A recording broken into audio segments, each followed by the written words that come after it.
Ghost wards. I cannot manifest.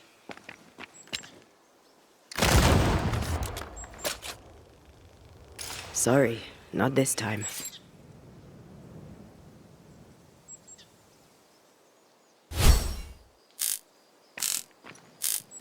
I am warded. I cannot.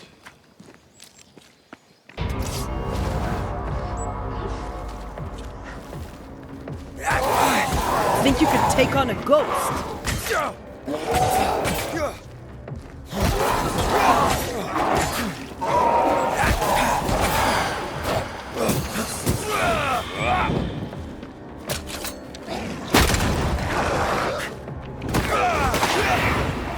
Bloody mongrel!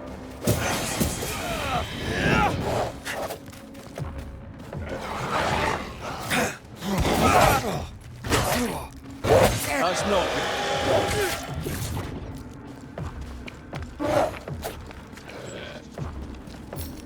Standing by.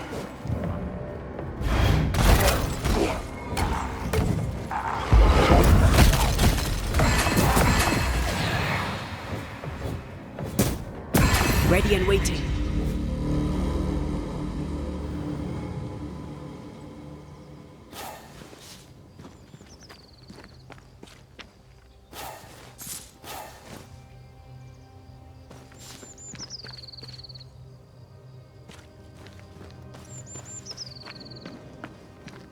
Take care.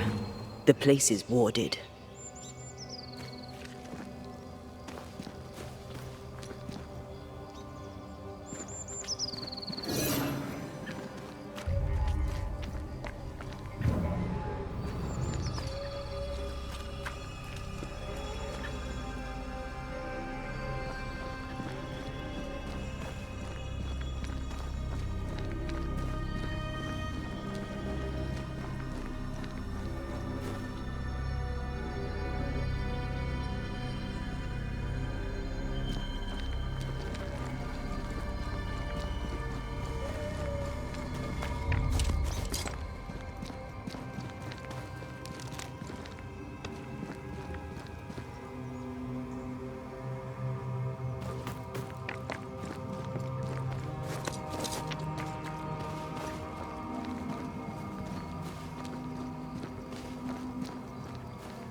Whatever grip it is the nightmare has here, you'd never know by looking.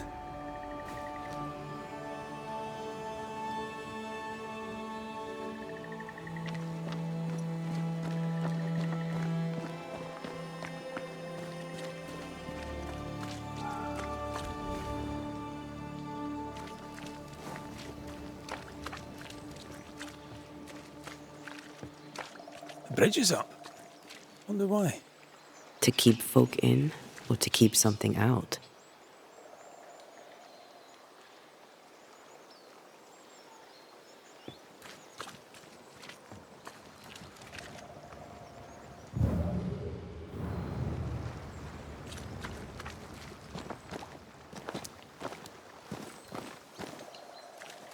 Something's nearby. Where is it?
picking up something spectral nearby.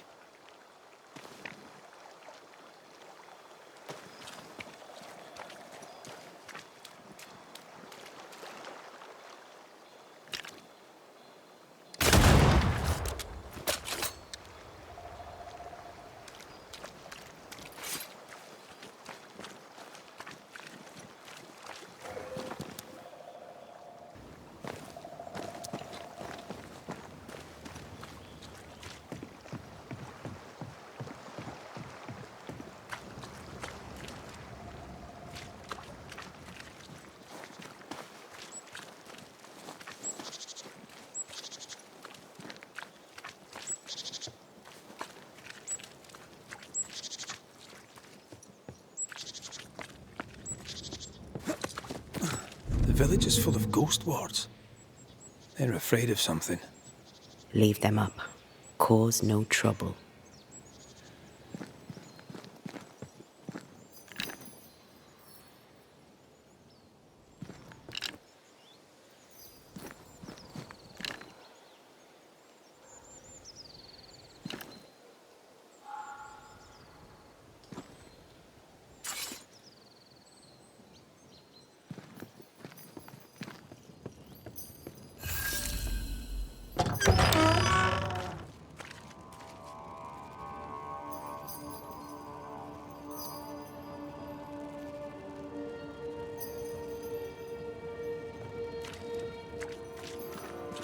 Oh there!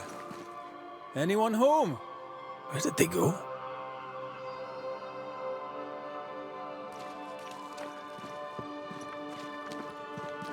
The well, recently sealed. Below, it feels off. Smells off too.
We need to find the key to open this.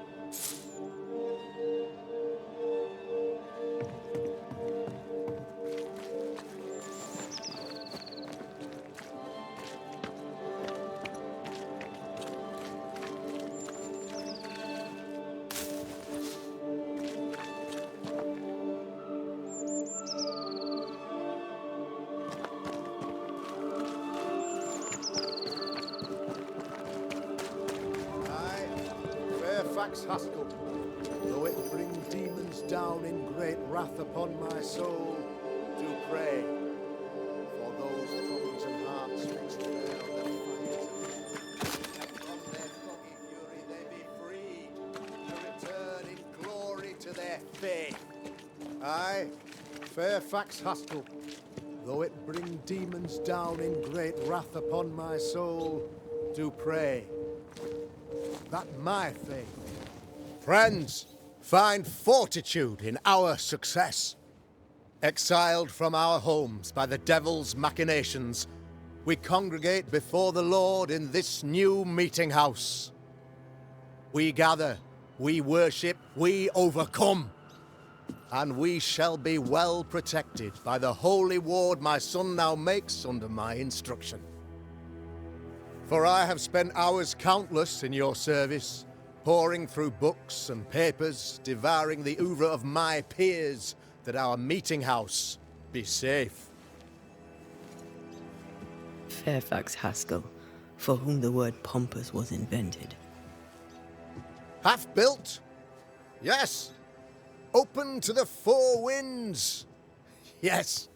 But already it is resplendent with our faith, a shining reminder of our renewed belief in better days. McCraith, Mr. McCraith. I thought you. What happy portent, what most excellent news. What blessings. I applaud your valorous deeds. O fate, I say, dead sir, I thought you dead. Maybe I am. Do not make light of such matters, my friend, for the devil's wrath is wide awake, and his claw scratches at our door, metaphorically speaking. I'm alive. I promise. My friends, I shall deliver this sermon another time. The battle with the devil's legions is ongoing, and Mr. McCraith and I have much to discuss.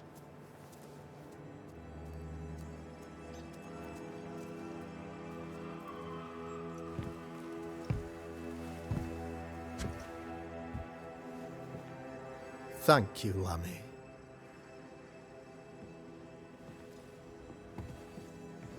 Behold this miracle of ours, Mr. McCraith.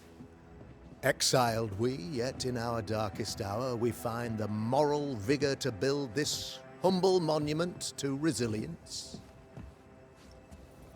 But you and I must speak of darker matters. For we, erudite men of higher learning, know that evil yet walks. There is much work to be done. Indeed there is. Yes, yes. Forgive the inelegance of my welcome. You are alone. Do I surmise that Miss Duarte is no more? She knew the risks.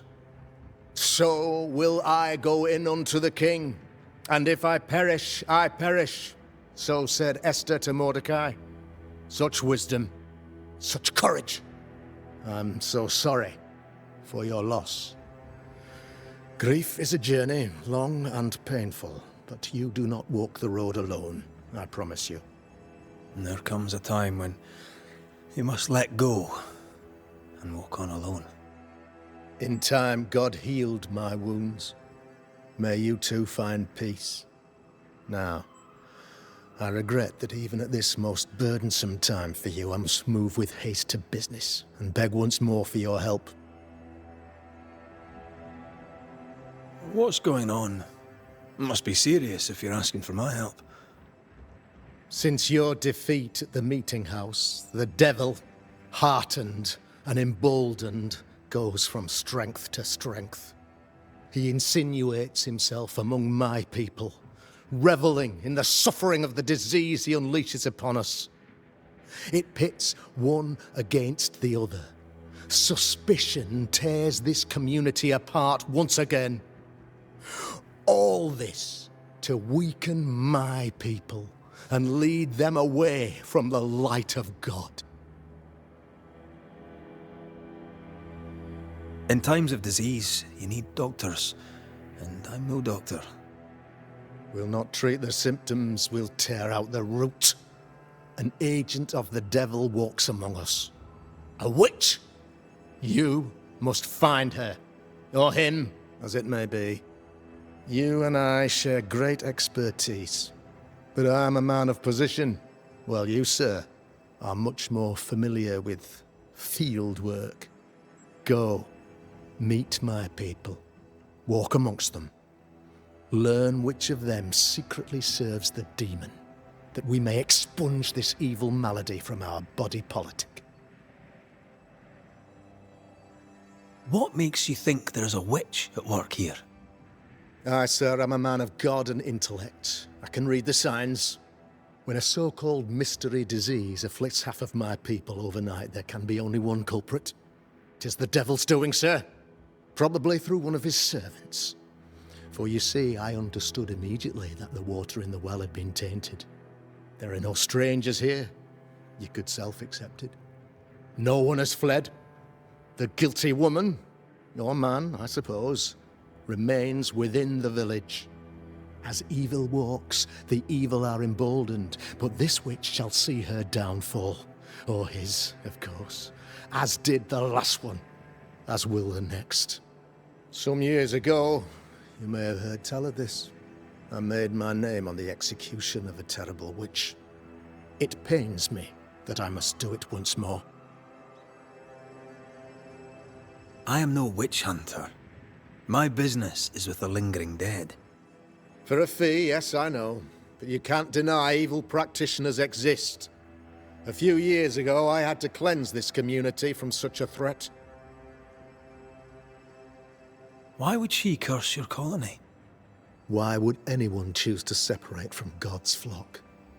I'm afraid some just want to see the world burn, Mr. McCraith. By the grace and charity of the good Lord, she was exposed. It was my honor to serve him in sending her to hell where she belonged. Her mask was a good one, as if butter would not melt upon her tongue. But you cannot fool a man of faith and intellect. No, sir, you cannot.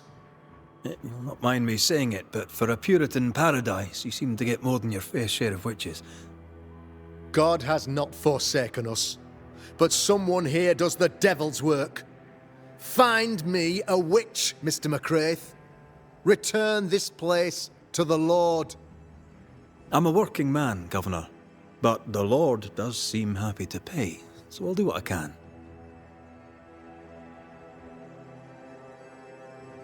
This illness, tell me of it. Upon my arrival here in the Harrows, I immediately set about protecting the place with consecrated tokens. Safeguarded from the curse, we all felt safer, for a time. Then some devil poisoned the well, our only source of water. Someone on the inside, mind. Spoiled water proves nothing.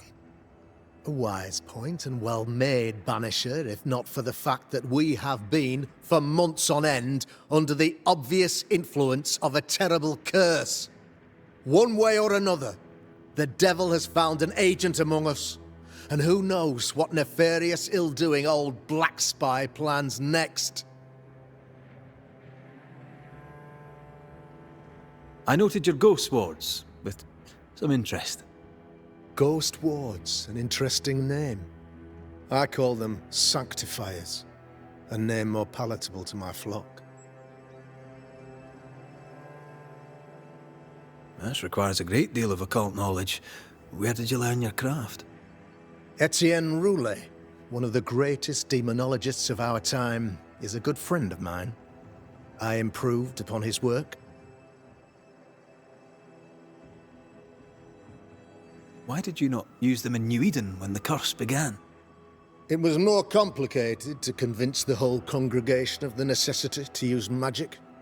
Here, people have more trust in my unmovable probity.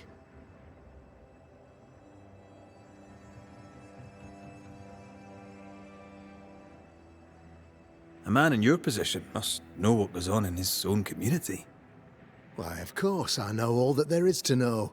Or near enough. Ask your questions, sir. Ask away. How goes the colony? Sir, the body politic bears a heavy weight. Not content with weakening their flesh, the devil's evil attacks the people's hearts and minds. Until you expose the culprit, the harmony of this divinely beautiful commonwealth shall remain marred by suspicion and mistrust. Long story shortened, people are not getting along. How did you, a man of position and faith, become a demonologist? Ah, yes.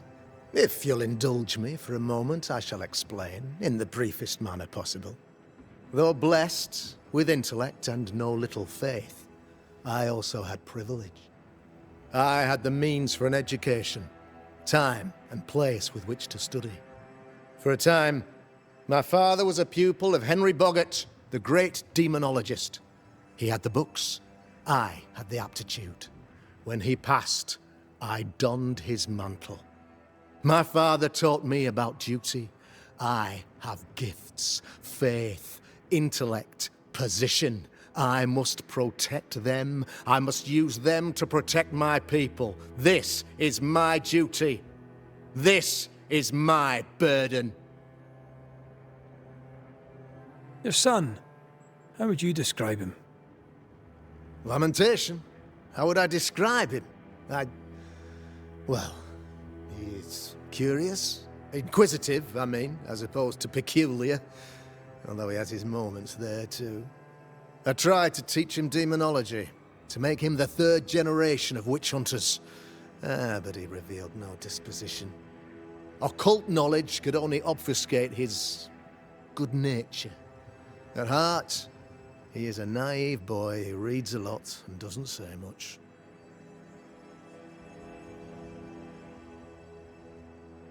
I'll take my leave of you, Governor. Of course. Outside, you must take the stairs. While you're with us, the first house on the left shall be your home.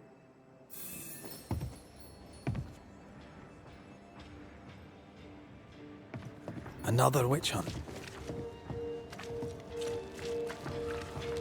Another false accusation, you mean? Another blight on the lives of women?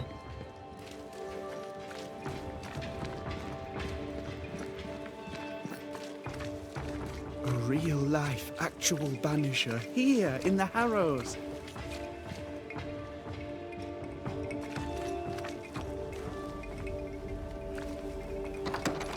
Ghost Ward.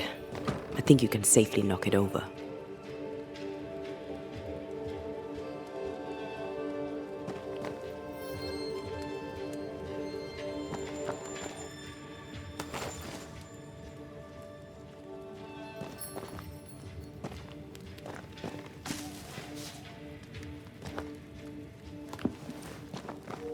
I'm at your side again.